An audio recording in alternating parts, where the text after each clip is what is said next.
Selamat pagi Oma Opa, Bapak Ibu dan saudara-saudari terkasih dalam Kristus. Kembali lagi bersama saya Feli Christine dan Oma Endang Lestari. dalam acara Oke, hari ini Orang Kudus hari hari ini edisi 15 September 2022. Selamat pagi Oma. Selamat pagi juga. Apa kabar Oma hari ini? Baik-baik aja. Puji Tuhan sehat ya. Oke Oma, pagi ini kita akan berbincang-bincang tentang satu orang kudus. Oma udah tahu belum siapa? Iya, Katarina Fiski. Katarina Fiski dari Genoa Iya, ya Oma ya. iya. Nah Oma, untuk membuka perbincangan kita pada pagi hari ini, boleh dong diceritain sedikit arti nama dari Katarina itu sendiri apa sih? Iya, dalam bahasa Yunani itu disebut murni suci. Murni suci ya. Iya. Oke, berarti di sini juga kita sudah mengetahui watak dari Santa Katarina, bahwa beliau merupakan orang yang pure, yang suci, yang mungkin polos begitu ya Oma ya. Iya. Oke, lalu boleh saya ketahui nggak sih Oma sedikit, boleh diceritakan sedikit juga tentang bagaimana sih latar belakang dari Katarina ini? Ya, latar belakang keluarganya ya, itu dialah Katarina itu dilahirkan pada tahun 1443 ya. Di satu kota yang disebut Genoa ya. Iya. Oleh karena itu terkenal sebagai Katarina Fiski dari Genoa. Oke. Kedua orang tuanya adalah bangsawan yang kaya. Ayahnya itu bernama Jacopo Fiski. Dia adalah seorang, selain kaya raya, juga ia adalah seorang raja muda dari Naples di Italia. Oke. Istrinya itu bernama Francisca de Negro. Katarina ini adalah anak yang paling bungsu dari 5 bersaudara. Ia seorang gadis yang cantik. Selain cantik, dia itu berpendirian tegas, saleh, dan dia itu bercita-cita untuk hidup suci ya. Berarti memang cita-cita dari dulu. Panggilannya itu dia hidup suci gitu ya. Luar biasa. Oleh karena itu pada usia 13 dia memberanikan diri untuk masuk biara. Tetapi berhubung kesehatannya dia tidak diizinkan. Nah, 3 tahun kemudian dalam usia 16 tahun dia dijodohkan. Oh, berarti sebelum menjadi biarawati itu sempat dijodohkan dulu ya Oma ya? Ditolak. Oh, ditolak jadi? Iya, ditolak. Sebabnya kesehatannya tidak memungkinkan. Iya, betul. Oleh karena itu sudah itu dalam perjalanannya waktu 3 tahun kemudian dalam usia 16 tahun itu dia dijodohkan dengan seorang bangsawan yang kaya juga yang bernama Adorno Giuliano. Oke. Perkawinannya mereka itu tidak bahagia, sebabnya Giuliano itu orangnya acuh tak acuh, ya. Cuek berarti gitu ya. Dan kadang-kadang kejam. Selain itu dia itu tidak setia di dalam perkawinan. Berarti pasti main sana main sini ya Oma. Oleh karena itu Katarina itu sangat menderita ya. Tapi dia selalu luntur ya, seperti dipengaruhi oleh suaminya yang hidup bermewah-mewah dengan kekayaannya yang berlimpah ruah demikian. Dia lebih terus imannya itu menjadi luntur ya. Berarti memang ikut-ikutan dengan suaminya ya. Ikut-ikutan sama suaminya juga berfoya-foya. Tetapi dia tidak merasa bahagia dengan semuanya itu. Walaupun uangnya banyak, tapi bahagia, tidak bahagia. Nah, jadinya. untuk kisah pertobatannya gimana? Iya. Oleh karena itu pada suatu waktu ya di tahun 1473 dia itu sedang berdoa di dalam sebuah biara. Lalu Tuhan itu memberikan suatu ya semacam penampakan gitu, menjadi seorang visioner dia. Iya betul, Ma.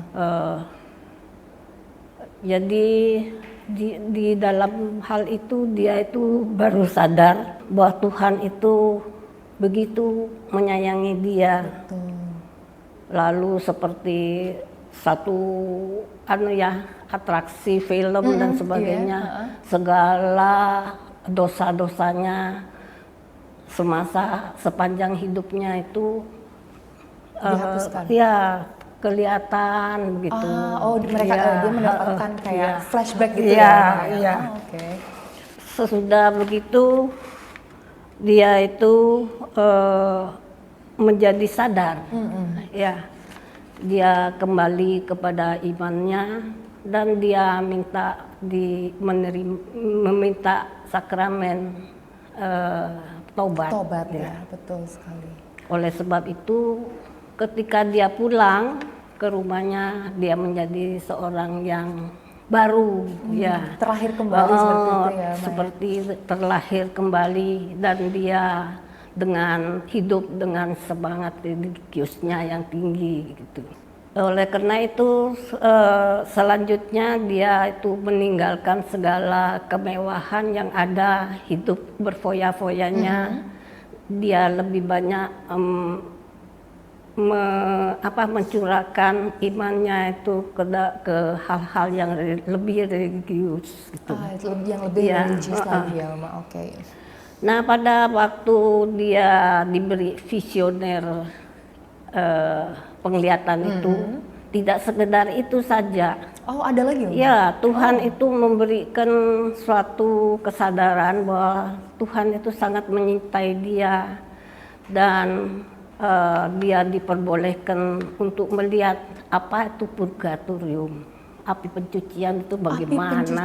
Ya. Berarti dan juga dia diberi kesempatan untuk merasakan bagaimana penderitaan ada di api pencucian tersebut. Oh, berarti bukan hanya visioner tentang visioner saja, tapi juga Tuhan memberikan dia penglihatan api penyucian ya. Wah, luar biasa ya. Suaminya juga akhirnya bertobat dan merasa hidupnya mereka sekarang lebih bahagia. Karena pertobatan itu ya. Lebih bahagia. Jadi ikut bertobat suami mereka itu. Tetapi suaminya itu meninggal pada tahun 1473 ya. Iya. Tetapi Katarina itu tetap melanjutkan imannya, pelayanannya pada orang tua, pada orang yang sakit itu diteruskan. Dia lebih banyak juga mati raga, lebih religius lagi. Betul. Lebih mengimani lebih mengimani. Ya itulah sebabnya dia menjadi lebih religius lagi, lebih suci lagi, sehingga dia diberi kesempatan untuk datang ke api pencucian dan merasakan penderitaan itu. Wah, luar biasa. Ya. Tentunya bukan orang-orang sembarangan ya. Tidak semua orang bisa visionernya itu begitu tinggi ya. Lalu Oma, Santa Katarina, kan tadi Oma sempat menyebutkan bahwa suami dari Santa Katarina Fieschi ini berpulang terlebih dahulu ya, Oma ya. Nah, kira-kira apakah Santa Katarina Fieschi ini masih lama melanjutkan ke dia pelayanannya tetap pada orang sakit, lebih banyak berdoa, bermati raga dan sebagainya. Bapak pengakuan ya, Pater, betul. Yang disebut Pater Cataneo Marabati itu menyarankan supaya segala pengalaman penglihatan yang dirasakan dan sebagainya itu dituangkan di dalam satu buku. Oleh karena itu dia menulis banyak tentang rahasia api pencucian dan bagaimana orang itu kalau masuk api pencucian itu penderitaannya seperti apa gitu. iya, betul. Oleh karena itu Bapak Suci lalu menganggap bahwa dia layaklah menjadi seorang orang kudus ya. Sebabnya dia akan dibeatifikasi berdasarkan buku itu. Iya, dinyatakan bahwa dia cukup suci untuk diangkat sebagai seorang santa ya. Betul sekali. Oleh karena itu pada tanggal 6 April iya.